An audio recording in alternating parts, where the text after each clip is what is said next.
நான் இன்றைக்கு இந்த வீடியோவில் ரியல் ஸ்டோரி ஒன்றை பற்றி தான் பேச போகிறேன். யார் ரியல் ஸ்டோரின்னு சொல்லி போட்டு பார்த்தீங்கன்னு சொன்னால் எந்த ரியல் ஸ்டோரி எந்த வெளிநாட்டு லைஃப். நான் என்னத்துக்காக வேண்டி வெளிநாட்டுக்கு வந்தேன், எப்போ வெளிநாட்டுக்கு வந்தேன், வெளிநாட்டுக்கு வராதுக்கு முதல்ல என்ன நிலைமையில் நான் இருந்தேன், இப்போ என்ன நிலைமையில் இருக்கேன்னு செல்கிற வரங்காட்டிலையுமே இந்த வீடியோவில் நான் செல்ல போகிறேன். இது ஒரு full and full real story.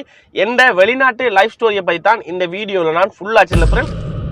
இந்த வெளிநாட்டு லைஃப் ஸ்டோரி எப்படின்னு சொல்லி போட்டு பார்த்தீங்கன்னு சொன்னால் ஒரு வித்தியாசமான வெளிநாட்டு லைஃப் ஸ்டோரி. வெளிநாட்டுக்கே வரப்படான்னு சொல்லி இருந்த ஒரு ஆள். நான் படிச்சுட்டு இருந்த காலப்பகுதியில் நான் வெளிநாட்டுக்கே வர ஐடியாவெல்லாம் இல்லை, என்னென்னாலும் செய்வோம் ஆனால் வெளிநாட்டுக்கு வரலன்னு சொல்லி ஒரு முடிவொன்றில் இருந்த ஒரு ஆள் தான் நானும். ஏன்னு சொன்னால் எங்களோட ஃபேமிலியில் நிறைய பேர் கல்ஃபில் இருக்காங்க, சவுதி, கட்டார், குவைட்னு சொல்லி போட்டு ஏகப்பட்ட பேர் வெளிநாட்டில் தான் வேலை செஞ்சுட்டு இருக்காங்க. அப்போ வெளிநாட்டு லைஃப் வந்துட்டு எனக்கு பிடிக்கல. சின்னல இருந்தே எனக்கு வெளிநாட்டு லைஃப் வந்துட்டு பிடிக்காது. ஏன்னு சொன்னால் அவங்க வந்துட்டு 2 வருஷம் வெளிநாட்டில் இருப்பாங்க, ஒரு 2-3 மாசம் நாட்டில் இருப்பாங்க, நிறைய கவலைகள், இங்க வந்துட்டு பிள்ளைகளை மிஸ் பண்ணுவாங்க. அதெல்லாம் பார்த்துட்டு எனக்கு வந்துட்டு இந்த வெளிநாட்டு லைஃப் வந்துட்டு அந்த அளவுக்கு கம்ஃபர்டபுளா பிடிக்கல. ஆனா இருந்தாலும் வெளிநாட்டுக்கு வரணும்னு செல்ற ஒரு காலகட்டத்துல 21 வயசு, அந்த 21 வயசுல வெளிநாட்டுக்கு வரணும்னு செல்ற ஒரு காலகட்டத்துக்கு நான் தள்ளப்பட்டேன். கட்டாயம் வெளிநாட்டுக்கு போயே ஆவணும்னு செல்ற காலகட்டத்துக்கு நான் தள்ளப்பட்டேன். எப்படின்னு சொல்லி போட்டு பாத்தீங்கன்னு சொன்னா, இலங்கையில பாத்தீங்கன்னு சொன்னா வேலை செய்ய இயலாது. அந்த டைம் வந்துட்டு ஒரு வேர்க்குமே பண்ண முடியாது. பொலிசிக்காரன் நம்ம வண்டி ஓட்டு பேசிட்டு இருக்கிறதுக்காண்டி குவைட்ல வந்துட்டு பாத்தீங்கன்னு சொன்னா நிறைய ரூல்ஸ் இருக்கு, ஏகப்பட்ட ரூல்ஸ். அந்த ரூல்ஸுக்கு எல்லாம் வீடியோ போட்டுட்டு இருக்கேன். இந்த ரியல் ஸ்டோரியை நான் உங்கள்கிட்ட செல்றதுக்காண்டி டைம் இல்லை, வேலைன்னு செல்றதுக்காண்டி, வேலை அங்கன்னு சொல்லி ஓடிட்டு இருக்கிறதுக்காண்டி கிடைக்கிற டைமுக்கு எதென்று சொன்னாலும் ஒரு வீடியோ ஒன்று போடுவோம் சொல்றதுக்காண்டி. ஏன்னா ப்ரொஃபஷனலாக வந்துட்டு எனக்கு யூடியூப் சேனல் சொன்னா பிடிக்கும் சொல்றதுக்காண்டி தான் இன்றைக்கு வரங்காட்டிலையுமே நான் வீடியோ போட்டுட்டு இருக்கேன். எனக்கு பிடிக்கும் வீடியோ போடக்குள்ளதான் ஏன்னு தெரியல ஒரு சந்தோஷம் ஒன்று வருது. அதை என்ஜாய் பண்ணி ஒரு சந்தோஷமான விஷயம் ஒன்றை என்ஜாய் பண்ணி செஞ்சுட்டு இருக்கேன். கண்டென்ட் இல்லைன்னு சொன்னாலும் எதுன்னு சொன்னாலும் ஒரு வீடியோவை போட்டுருவேன். சரியான வெயிலா இருக்குது. அப்ப வந்துட்டு கட்டாயமா வெளிநாட்டுக்கு போயே ஆகணும்னு சொல்ற இதுக்கு வந்துட்டு தள்ளப்பட்டேன். 2020-2021 காலப்பகுதியில் ஏகப்பட்ட பிரச்சனை இலங்கைக்கு வந்துச்சு. ஈஸ்டர் அட்டாக், கொரோனான்னு சொல்லி போட்டு ஏகப்பட்ட பிரச்சனை. அந்த 2019 தொடக்கம் 2022 வரங்காட்டிலையுமே வந்துச்சு. அந்த இதுல வந்துட்டு ஸ்ரீலங்கா டவுன் அந்த டைம்ல வந்துட்டு எந்த வித வேலையுமே தேவையில்லை. அது உங்களுக்கு தெரியும், வேலையே இல்லடா அண்டு செல்ற அளவுக்கு இலங்கை இருந்துச்சு. அப்ப ஸ்ரீலங்காவில் எதுவுமே செய்யலாது. ஒரு வேலை எங்கன்னாலும் கண்டிப்பா இயலாது, மூடிட்டு வீட்டுல அடிக்கணும்னு சொல்ற மாதிரி ஒரு நிலைமை இலங்கையில இருந்துச்சு. அப்ப அந்த டைம்ல வந்துட்டு படிப்பு சொல்லி போட்டு பாத்தீங்கன்னு சொன்னா படிச்சதான். ஸ்ரீலங்காவில வந்துட்டு A-level வரங்காட்டிலையுமே நான் படிச்சிருக்கேன். டிகிரி முடிக்கிற அளவுக்கு நம்மளும் வெறுத்து கிடையாது, வீட்லயுமே பணம் இல்லைன்னு சொல்லி வச்சுக்கோங்களேன். அப்படித்தான் உண்மையான ஸ்டோரியா தான். வெறுத்தும் இல்ல பணமும் இல்ல, ரெண்டுமே ஒண்டா இருந்துச்சு. அந்த டைம்ல வந்துட்டு 21 வயசு. அப்ப A-level படிச்சுட்டு இருக்கக்குள்ள நான் படிப்பை விட்டுட்டேன். இடையிலேயே A-level படிச்சுட்டு இருக்கே படிப்பை விட்டுட்டேன். ஏன்னு சொன்னா நமக்கு படிப்பு செட் ஆகாதுன்னு சொல்லி வீட்டுல தான் இருந்தேன். எதுவும் வேலை செய்யல, நான் வீட்டுல தான் வீட்டுல ஏறிப்பேன் சும்மா. 20-21 வயசுல பாத்தீங்கன்னு சொன்னா வெளிநாட்டுக்கு கட்டாயம் போயே ஆவணும்னு சொல்ற இதுக்கு தள்ளப்பட்டேன். அந்த டைம்ல தான் எங்க ஃபேமிலி வந்துட்டு வெளிநாட்டுல தான் இருக்கிறேன். அப்ப நிறைய பேர் கல்ஃப்ல தான் இருக்காங்க. அப்ப அவங்க சொன்னாங்க விசா ஒன்று அனுப்புறேன், நீ அப்ப வெளிநாட்டுக்கு வா. வெளிநாட்டுக்கு வந்தாயின்னு சொன்னா இப்படி கொஞ்சம் சொன்னாலும் காசை உழைச்சி சம்பாரிச்சிடலாம்னு சொல்லி சொன்னாங்க. அப்போ வந்துட்டு நான் காசு உழைக்கணும், நம்ம வந்துட்டு அந்த மைண்ட் செட் எல்லாம் இல்ல. ஏதோ வெளிநாட்டுக்கு போறோம். அந்த டைம்ல வந்துட்டு என் ஃப்ரெண்ட்ஸ் மாதிரிலாம் நிறைய பேர் வெளிநாட்டுக்கு போயிருந்தானோ. அப்ப அவனும் வெளிநாட்டுல இருக்கான்னு சொல்லி 21 வயசு. அந்த 21 வயசுல நானும் ஏதோ வெளிநாட்டுக்கு போறோம்னு சொல்லி போட்டு 21 வயசுல வெளிநாட்டுக்கு வந்தேன். 2 வருஷம் குவைட்ல வேலை செஞ்சேன். 2 வருஷம் லாங்குவேஜ் தெரியாது, எதுவுமே தெரியாது, செல்ல போனா டிரைவிங்கே தெரியாது. ஸ்ரீலங்காவில வந்துட்டு இலங்கையில வந்துட்டு வண்டியே ஓடினது இல்ல, வண்டியே தொட்டு கூட பார்த்தது இல்ல. கார்னு சொன்னா என்னன்னே தெரியாது. 2-3 தரம் தான் கார்லயே போயிருப்போம். அந்த அளவுக்கு கார்ல நீங்க ஜோக்கு செல்ற நினைக்க வேணா, உண்மையாவே வண்டினா தெரியாது, கார்னு சொன்னா தெரியாது. கார்ல ஏறி கூட இல்ல. எப்பன்னு சொன்னாலும் ஒரு நாள் கல்யாணம் நடந்தா, அது நடந்தா, இது நடந்தா, அந்த டைம்லாம் கார்ல ஏறி பாக்குறேன். அப்படி ஒரு சிச்சுவேஷன்ல நம்ம வளர்ந்தால் நம்ம ஏரியா வந்துட்டு கிராம பகுதின்னு சொல்றதுக்காண்டி காரே பார்க்க இயலாது. ஃபெமிலிக்குள்ள ஒத்த டைமே கார் இல்ல. அப்படி அப்ப கார்ல ஏதோ ஒரு நம்பிக்கை, வண்டி ஓட்டுவோம் சொல்ற நம்பிக்கையில தான் குவைட்டுக்கு வந்தேன் நான். ஏதோ வண்டி ஓட்டலாம்னு சொல்ற நம்பிக்கை தானே. அந்த நம்பிக்கை என்றைக்குமே நம்மளை காப்பாத்தும், என்றைக்குமே கைவிடாது. அந்த நம்பிக்கை தான் இன்றைக்கு நான் வண்டி ஓடிட்டு இருக்கேன். நான் வந்தேன், பயப்படல. அப்படித்தான் நிறைய பேர் வந்திருப்பீங்கன்னு சொல்லி நான் நினைக்கிறேன். ஏன்னு சொன்னா நிறைய பேர் வந்துட்டு ரயில் காட்டக்குள்ளதான் காரோடியே நான் கண்டிருக்கேன். ஏன்னு சொன்னா அதுக்கு பிறகு காரோடினா சரித்திரம் இல்ல. அதுல ஒரு ஆள் நானும்.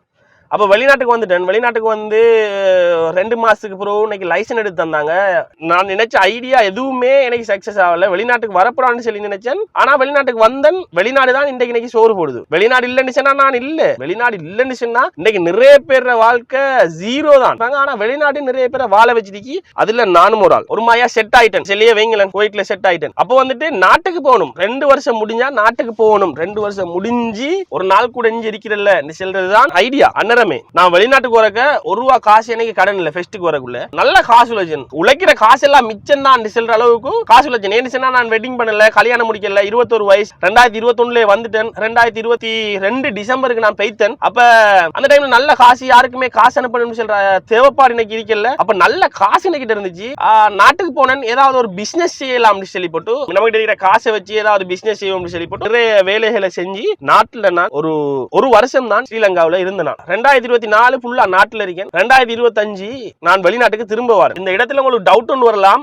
நல்ல காசு கொண்டு போன நீ, உனக்கு காசு இருந்துச்சு, அப்போ வந்துட்டு தொழில் ஒன்று செஞ்சுன்னு சொல்றா, ஏன் நீ வெளிநாட்டுக்கு வந்தா என்று சொல்ற கேள்வி உங்க எல்லாருக்குமே வரலாம். அந்த இடத்துல தான் என்னன்னு சொன்னா, நான் இந்த பெஸ்ட் தரம் வரக்குள்ள எந்தவித கடனுமே இல்லாம வெளிநாட்டுக்கு வந்தேன். 2வது தரம் வரக்குள்ள வெளிநாட்டுக்கு வரக்குள்ள பெரிய ஒரு கடனோட வந்தேன். போகக்குள்ள காசோட போய் வரக்குள்ள கடனோட வந்தேன். ஒரு வருஷத்துக்குள்ள நான் வெளிநாட்டுல இருந்து உழைச்ச காசை முடிஞ்சு நான் வெளிநாட்டுல இருந்து உழைச்ச காசு அப்படியே முடிஞ்சு, அதுக்கு பிறகு காசு இல்லாம அடகு வச்சு, நகையெல்லாம் ஈடு வச்சு, பேங்க்ல வச்சு, இப்படி நிறைய பிரச்சனைக்கு மத்தியில இனி ஸ்ரீலங்காவுல வாழ்றே இல்லடான்னு சொல்ற ஐடியாவுல திரும்ப வெளிநாட்டுக்கு வந்தேன். நான் செஞ்ச தப்புன்னு சொன்னா, அந்த 1 இயர் நாட்டுல போயிட்டு இருந்தது நம்ம செட் ஆகும்னு சொல்லி போட்டு போகும். ஆனா செட் ஆக விடாது. வெளிநாட்டுக்கு நம்மளை பிடிச்சி இல்ல நாட்டுக்கு நம்மள பிடிக்கலையான்னு சொல்லியே தெரியாது. மேக்சிமம் 3-4 மாசத்துல திரும்ப நம்மள வெளிநாட்டுக்கு அனுப்பிட்டுரும். ஒரு கதையுமே இல்ல, நீ வெளிநாட்டுக்கு வந்தே ஆகணும், வேற டவுட்டே இல்லன்னு சொல்ற மாதிரி திரும்ப வெளிநாட்டுக்கு அனுப்பிட்டுரும். இந்த முறை வெளிநாட்டுக்கு நான் வந்திருக்கேன். நிறைய கடனோட வந்திருக்கேன். கொஞ்ச நெஞ்ச கடன்ல நிறைய கடனோட அந்த முறை வெளிநாட்டுக்கு வந்திருக்கேன். வெளிநாட்டு ஸ்டோரி வந்துட்டு கடும் கஷ்டமான ஸ்டோரி. நான் இதை மேலோட்டமா தான் சொல்லிருக்கேன். ஃபுல் அண்ட் ஃபுல்லா செல்லல, தெளிவா செல்லல. ஏன்னு சொன்னா டைம் காணாது. நீங்க வந்துட்டு நான் ஃபுல் அண்ட் ஃபுல்லா செல்ல போனா ஸ்கிப் பண்ணிட்டு போயிடுவீங்க. அதுக்காண்டி நான் முக்கியமான விஷயங்கள், செல்லக்கூடிய விஷயங்கள் எல்லாத்தையுமே சொல்லியிருக்கேன். இதுதான் இந்த வெளிநாட்டு ஸ்டோரி. இப்போ வந்து நான் 6 மாசம் 2 வருஷம் வெளிநாட்டுல இருந்து போட்டு போனேன். திரும்ப இப்ப 6 மாசம் இப்ப வந்து வெளிநாட்டுல வந்துட்டு இருக்கேன். இப்படிதான் நிறைய பேர் வாழ்க்கை இருக்குன்னு சொல்லி நினைக்கிறேன். ஏதோ ஒரு கஷ்டத்துக்காக வேண்டித்தான் வெளிநாட்டுல இருக்காங்க.